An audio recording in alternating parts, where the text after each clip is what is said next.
സിറിയയിൽ HDS വിമതസേന അധികാരം പിടിച്ചെടുത്തതോടെ Syrian president Azad റഷ്യയിൽ അഭയം പ്രാപിച്ചു. അതേസമയം ആസദിന്റെ ഒളിച്ചോട്ടത്തിന് പിന്നാലെ സിറിയയുടെ ആയുധ കേന്ദ്രങ്ങളെ ലക്ഷ്യമിട്ട് ഇസ്രായേൽ ആക്രമണവും നടത്തി. അതിനിടയിൽ ഇസ്രായേലിന്റെ ആക്രമണങ്ങളെക്കുറിച്ചുള്ള ഞെട്ടിപ്പിക്കുന്ന ചില വിവരങ്ങളാണ് പുറത്തു വന്നിരിക്കുന്നത്. 1 വർഷത്തിലേറെയായി മിഡിൽ ഈസ്റ്റ് പുകയുകയാണ്.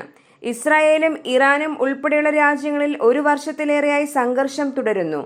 പിന്നാലെയാണ് സിറിയയിലും ആഭ്യന്തര സംഘർഷം പൊട്ടിപ്പുറപ്പെട്ടത്.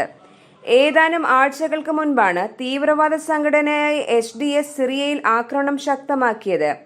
വിമതരുടെ മുന്നേറ്റത്തിൽ പിടിച്ചു നിൽക്കാനാവാതെ ആസദ് സർക്കാർ നിലംപതിച്ചു.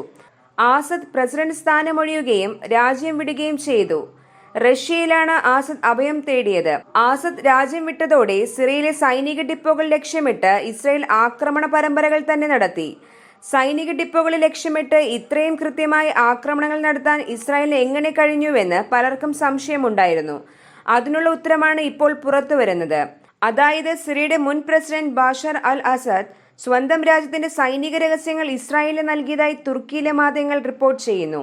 ഇസ്രായേലിന് ഇത്രയും കൃത്യമായി ആക്രമണം നടത്താൻ സാധിച്ചത് തങ്ങളുടെ ആയുധ സംഭരണ കേന്ദ്രങ്ങളുടെ കൃത്യമായ വിവരങ്ങൾ ആസാദ് നൽകിയതിനാലാണ്.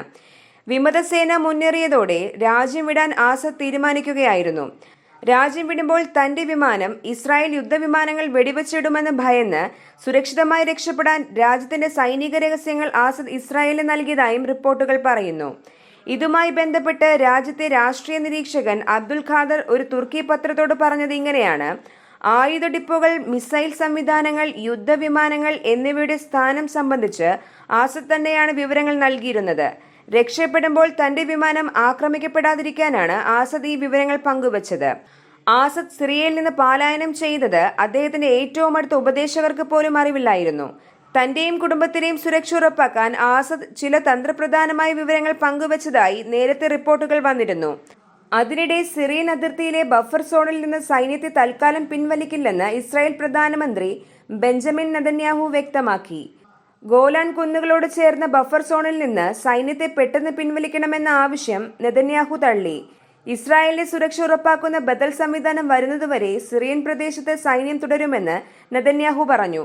ബഫർ സോണിൽ നിന്ന് സേന ഉടൻ പിന്മാറണമെന്ന് അറബ് രാജ്യങ്ങളും തുർക്കിയും ആവശ്യപ്പെട്ടിരുന്നു.